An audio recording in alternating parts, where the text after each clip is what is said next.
conference after the FIA Formula One Italian Grand Prix. Race winner Charles Leclerc is still in the TV pen, so we'll start with our second and third place men, Oscar Piastri and Lando Norris. Oscar, if we could come to you first. Very well done. You showed a lot of pace in that Grand Prix. How seriously did you consider a one-stop strategy like the winner Charles Leclerc? Clearly not as seriously as I needed to. I think for me it was a big risk to do that. You know, the graining of the tyres has been a big topic all weekend. You know, in practice, once you got graining, it was basically game over. Even in the first stint on the mediums, it was pretty difficult. And yeah, when we made the second stop for myself, my front left tyre was pretty heavily grained, and you know, I was going slower and slower. So it seemed like a sensible decision to pit again. Yeah, you know, I guess nobody really expected the grading to clear up on Charles, from what I heard. So yeah, in hindsight, clearly stopping once was the right thing to do, but from that point in the race, with all the information that we'd gathered through the weekend, it seemed incredibly risky. And you know, that's kind of the blessing and the curse of leading the race, or you know, being at the front, full stop. You know, the guys behind you can react to what you do, and you know, for Charles, if he did a two-stop, he would have locked in third, and if he did a one-stop and fell off the cliff, he still would have finished third. But of course, he pulled the one-stop off, and you know, the Ferrari looked like the hero today. So yeah, obviously it hurts at the moment, but I think in the moment it was the right thing to do. Is there anything you could have done differently from within the cockpit today? I mean, you were lighting up the timing screens in that first stint, going incredibly quickly. Did that force you into two-stopping? Not massively, I don't think. You know, I need to go back and look at what the graining level on Charles was when I pitted for the second time. Yeah, up until that point, it was, you know, a pretty controlled race. We felt pretty early on that it was a two-stop race, and yeah, maybe in hindsight there's things we could have done a bit differently from obviously a strategy point of view, but also a driving point of view, to keep the options open a little bit more. But you know, if the information I got is right on the radio, then you know, it wasn't really a matter of driving slower. It was just kind of sticking with the graining and getting through it, which, given in practice when that happened, you basically couldn't hit the brake pedal because you turned your front left into a 50-cent coin. It seemed like a very risky thing to do. So yeah, obviously it was the right thing in hindsight, but everyone's a lot smarter when the checkered flag falls. Hindsight is always 2020. Look, one of the decisive moments in the race came on the opening lap with the pass on Lando into the second chicane. Just talk us through that. I mean, I broke later and got around the outside. There wasn't really much more to it than that. Yeah, you know, we both got through unscathed, and yeah, I knew once I hit the brakes, you know, I kind of got ahead a bit, and yeah, I knew I was, you know, kind of entitled to stay on the outside, and yeah, ultimately for 38 laps of that race, it put me in a race-winning position. So yeah, for me, it was just a good first lap. And Oscar, how do you view the Constructors' Championship now? The team is just 8 points behind Red Bull. Just how confident are you and the team? I think very close to over 100 points. So, yeah, I'm pretty happy with how we're going. All right, Oscar, thank you for that. Lando, if we can come to you now. Very well done to you as well. How do you look back on today's Italian Grand Prix? Pretty disappointing. Yeah, which is obvious from the outside even. So I mean, Charles drove a great race, honestly. Hard to know if we could have done what he did today, but they deserved it, and yeah, both Oscar and Charles drove a good race. So yeah, disappointing starting from pole and ending third, especially when I think the pace was very strong. So a shame, but that's what it is. Now, you spoke about killing your front left tyre over the radio. Was a one-stop ever on for you?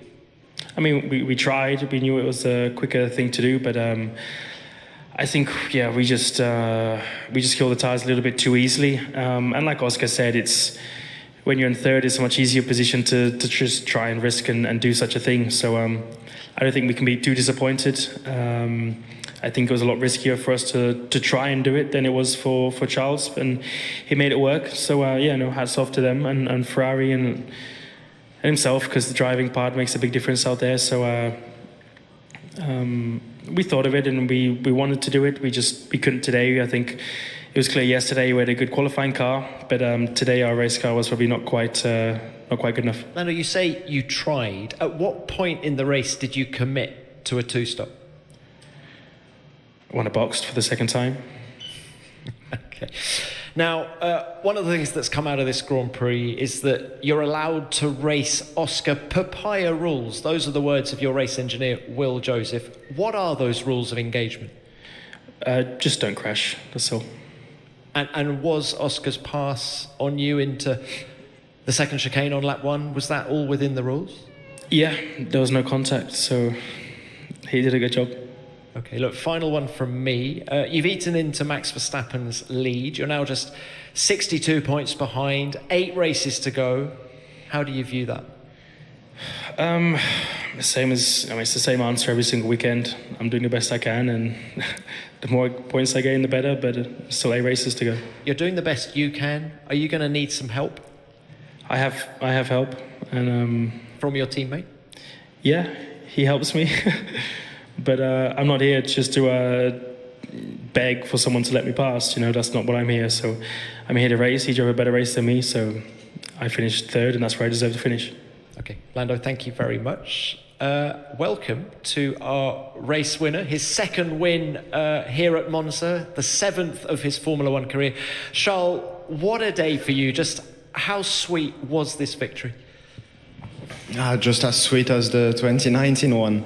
I thought the first one was always going to be more special if there was a second one ever happening, but actually it's not the case. The second one just feels as special, and today I did not expect it going to the race. I thought that we'll struggle a bit more compared to the McLaren, but also compared to the Mercedes that seemed to have a really good pace on Friday. However, after a few laps, I saw and I felt the car was in a good place. Oscar maybe was a little bit quicker.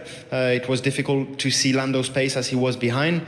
Then once we get undercut, I was like, okay, maybe we are losing the win there. But then once both pitted, I actually picked up quite a lot of front grip, having the free air in front, and I was, as they said, being the last car, I didn't have much to lose by trying the one stop. But we did a really good job with that front left, which has been very tricky for everybody. We had a lot of front graining, but managed to take that front grip again, and that helped us to win today and to stand up on that podium in front of all the tifosi after such a week, because it's a very tiring one. It's an incredible feeling to be racing for Ferrari in Monza, but it's also very tiring, and to be able to win here was is extremely special. It was a strategic masterstroke. I just want to ask you, how confident were you of this one stop, and had you been leading, would you have still one stopped? Before the race, if you all have asked me, the one stop was definitely the thing I wanted to do. After 10 laps, I think we saw that Red Bull started to struggle with the front left on the hard, and there we started to doubt the one stop. We thought that it would be a lot more difficult, because we thought that the hard will be a more difficult tire to bring to the end. However, as soon as I put it, I still thought that this was a possibility, and especially I think when Oscar pitted 2 or 3 laps after that, I felt like I had more grip not having a car in front, especially on the front tires, and that's where I really thought that the one stop we could make it work. Now, you said after the race to Nico Rosberg that you've clearly made progress with these upgrades. You've already won at Monaco, you've now won here at Monza. Just how much more can you achieve with this car in 2024? We've got to be cautious. After Monaco, I think we've got we've had the 4 worst races of the season because Monaco was so specific to our car at that time. Monza is also a very specific and particular track, lots of straights, not many corners. We had a rear wing for this track as well, which helped us to go in to win today. We had also another upgrade, which I think definitely brought us closer to McLaren, but I don't think it's enough to be the car to beat for the rest of the season on other tracks. I think we still have a lot of work to do, but I'm really happy anyway to have one here in Italy. All right, very well done to you. Let's now open this to the floor as ever. Name and publication. Who's first, please? Luke Smith from The Athletic. Oscar, towards the end you were making quite big gains on Charles at the front. How were you approaching that phase of the race? Like, was there a point when you did think that you were going to be able to catch him? And what was the moment when you realised it wasn't going to be quite enough? I mean, I asked basically straight away what pace I needed to do to go and get Charles. And the pace I needed was basically what I did for the first few laps. And at that point, I was pretty optimistic. I had lost a decent amount of time behind Carlos. He had Stroll driving like it was his first go-kart race, and I don't know what went through his brain when he saw his blue flag, but that cost another second. I needed that stint to be perfect to win that race. And, those little things, ultimately what cost us a bit of a chance. It would have been a long shot anyway, but it was certainly not far off from being able to achieve it. But I was pushing flat out to try and do it. I couldn't have gone any faster than that. So, just came up a bit short. Thank you, Oscar. Next one.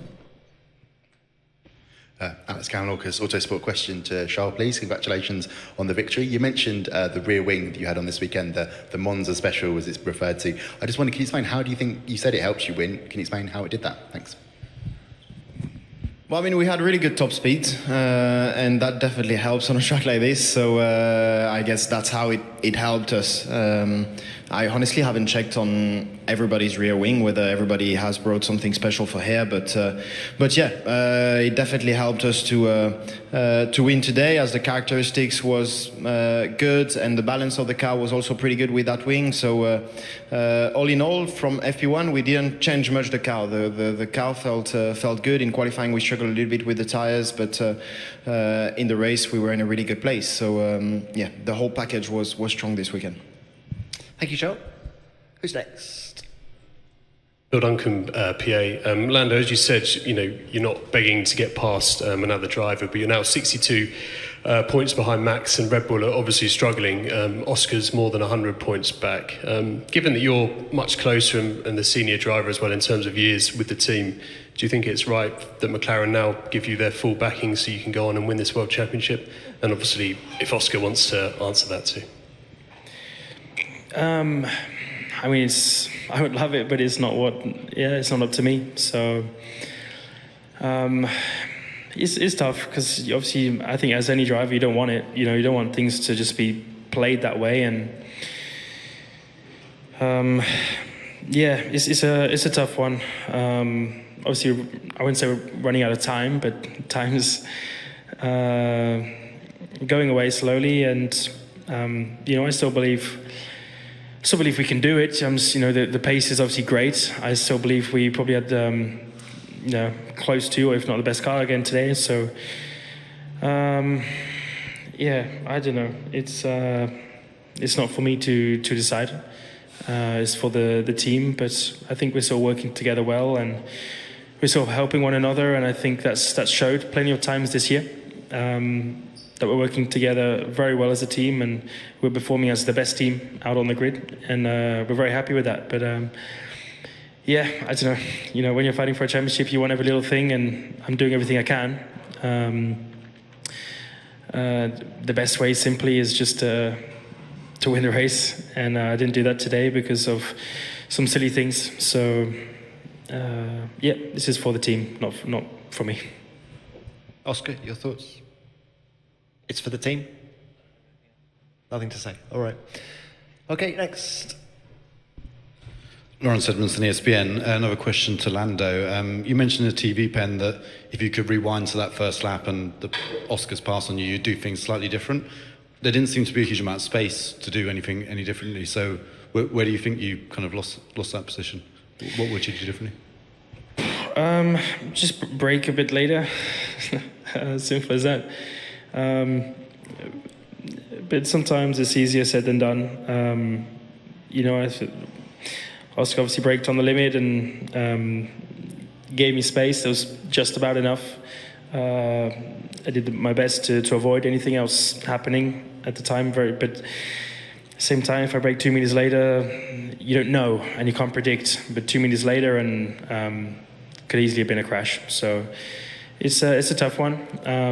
Easiest thing is just to brake way later and force him off and kind of treat it like no one else. But yeah, I don't know. Obviously took it easy. I saw we had a massive gap behind, so maybe I was just a bit too much on the cautious side and paid the price. Thank you. Who's next? Rodrigo França, Car Magazine Brazil. Question to Charles. Charles, congratulations on your win. You win in Monaco and Monza, two special places, but two very different circuits. So what's your secret to winning there? And with your luck in the tempo of speeds, maybe you're trying Indianapolis and Le Mans in the future? Yeah, two very different tracks, and but it feels good to be winning on those two tracks. That for sure means more. Monaco as a Monegasque and here as a Ferrari driver. So yeah, both are very, very special feeling, and I wouldn't want to choose in between them, as the two are very, very special. I completely forgot the second part of your question. Oh yeah, yeah. Indianapolis is. Yeah, I mean, I'm really interested in doing Le Mans one day. Indianapolis is not something that I've been particularly looking at. However, maybe one day. But Le Mans is definitely one of those races that I would like to compete in one day. So yeah, I don't know when, but hopefully soon. Thank you. Next one, please. Hi Charles, congratulations, and a question for you.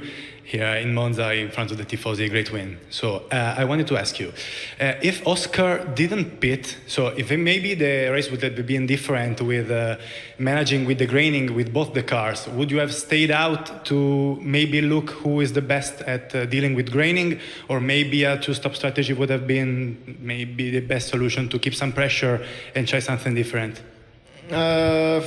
Good question. To be honest, I think we'll have waited maybe 1 or 2 laps more just to see. I felt like maybe in the last 2-3 laps before Oscar pitted, we were coming back a tiny bit, but I've got to check that again.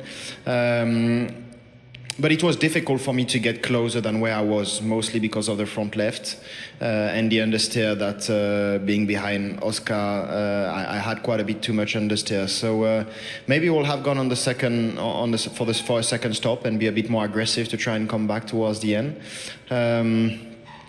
But yeah, I don't know. We didn't do that anyway. So. All right, thank you. Another one. Ed Spence from Auto Evolution. Question to Charles. Charles, congratulations on a tremendous win. How do you reset going into Baku now? What are you planning to do during the week off? And which tracks do you see Ferrari potentially challenging McLaren and Red Bull for victories? Thank you. Again, before this race, I don't think I was seeing myself challenging for wins anywhere else. Maybe Singapore. Singapore maybe could be a strong track for us.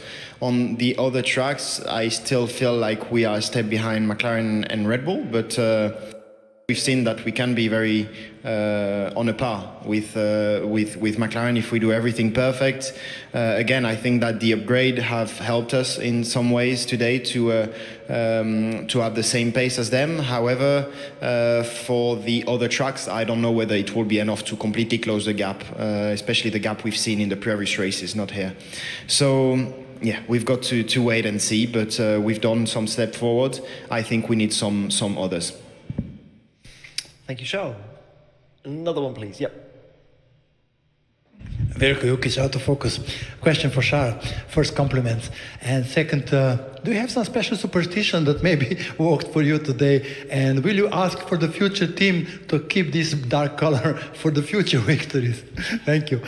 No, I'm not superstitious, and I will never be. I think as an athlete, that's the last thing you want to be, because I have always felt like it's conditioning me mentally if then you forget something. And I obviously don't choose the color of the overalls, so if I start asking for a black overall for the rest of the season, I'm not sure the Tifosi will be very happy with that. So yeah, no, I don't have any superstitions. We won in Monaco, we were in red. We won here, we were in black. I don't think we plan on using anything other than red for the rest of the season, and hopefully it will be a successful red, just like in Monaco. Thank you. Another one. Lawrence Emerson, ESPN. A question for Charles. Every time you came down the pit straight in the last 10 laps, there was a huge cheer from the crowd. I'm guessing you probably couldn't hear it inside the cockpit, but where were your emotions in those last 10 laps? And also considering it was a situation where you're balancing so much the wear of the tyres as well. Just like in 2019, the last 3, 4, 5 laps, it was quite difficult to keep the eyes on the track, and I was obviously looking a little bit in the grandstand. I could see everybody was standing up, and that was really nice to see. In 2019, I remember there was my mum also in the grandstand because I didn't manage to have a paddock pass for her. This year, she actually had a paddock pass, so it's good. She could watch and experience both things, once in the grandstand and once in the paddock. But yeah, it's a very special feeling. I could also see some red smoke at one point. So I knew everybody was super excited, but I also knew that I had to finish the job and that I had to stay on it because Oscar had a really good pace. But yeah, in the last 5, 6 laps, I felt like we had it. The tires felt good, and I could see that Oscar was not that fast to catch me before the end of the race if I was not doing any mistakes. Great, thank you. Who's next? Charles, Theo Baker, Airmail. Charles, you mentioned earlier that you faced some additional pressure racing here at Monza with the Tifosi. I wonder if you could elaborate a little bit more on what that looked like for you personally, how you handled the burden of being a Ferrari driver in Italy.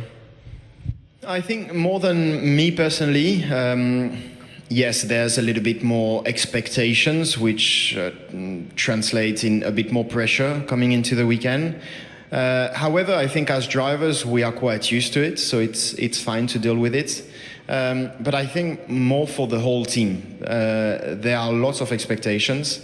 For most of the team members, they all have at least one family member or very close friend in the grandstand, and that adds a lot to it. Everybody wants to do super well in Italy.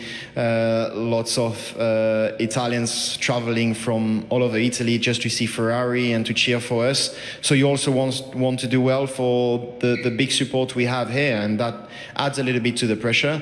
And then, other than that, we have so many events and things we've got to do, from the Monday in Milan to the Sunday. And that is quite tiring. So to manage all these things is not easy. But once again, in 2019, we did a great job managing that. And this year, we did a really good job managing that as well. But that's also what makes winning in Monza so special. It's also because all of this, and especially because of the crazy support we have here. Thank you, Charles. Okay, another one.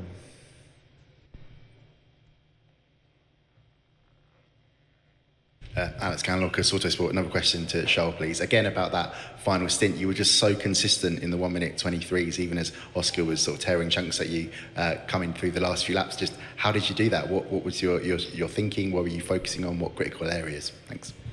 The only thing I was focusing on really was my front left. I could see there was a little bit of graining, and I really didn't want it to get worse. Otherwise, I knew that this was what will make me lose this race. So that was my only focus for the last. Actually, from when I put the hard on the car. Yeah, that was my only focus. I knew that it was critical to not open this graining too much, and we did a really good job again. As soon as I had free air, I could change a little bit the balance of the car and put more stress on the rear tires, which was exactly what I wanted to do. And as soon as that balance changed, I felt like the pace was coming back. Okay, thank you. Another one? Ed Spencer from Auto Evolution. Question to Lando. Lando, were you surprised about how easy it was to get past Max during the race, considering that Red Bull just didn't have any pace? No. I mean, they didn't have any pace, so therefore wasn't a surprise, no. I was on much fresher tires, like 10, 15 laps or something, so... no, I mean, it was expected, I think, at that point, maybe even more, 20 laps of difference. So, yeah, they seem to struggle with something this weekend, but they'll be fine next weekend. Thank you, Lando. Yes, another one at the front. Taylor Pallin, Motorsport Monday. Question to Charles. Congratulations on the win. Can you just tell us about how the morale in the team was between Monaco and Monza? Because obviously it was a difficult period results-wise, and how much momentum can you carry into the remaining rounds now? Thank you. Well, again, I think we shouldn't, and I've said that after Monaco, and I think we did that. We shouldn't rely on the race we have just done. And as a team, it's really important for us that once we come back at the factory tomorrow, we reset from everything that has happened during the weekend. We learn from it, and we try to analyze everything, but we should leave emotions aside and reset as a team and go again in Baku, not having crazy high expectations, because that's not where the team is at the moment. I repeat myself, but Monza is a very specific track. We have been very strong this weekend, but Baku will be maybe very different, and Singapore again very different. So we've got to reset. We did that reset from Monaco to Montreal, but as we've seen, from Monaco to Montreal, it was a really big change from one weekend to another. And then we went through 3 or 4 of the worst races of the season, just because we were trying to understand what was going on our car. So hopefully we don't go through 3 or 4 very difficult races from now on, and I don't think it will be the case.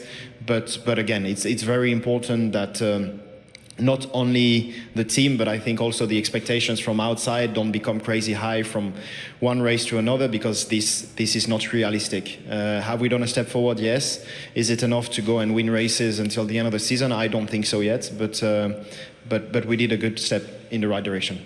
All right. Thank you, Charles. Well done. We'll leave it there. See you all in Baku. Thank you very much.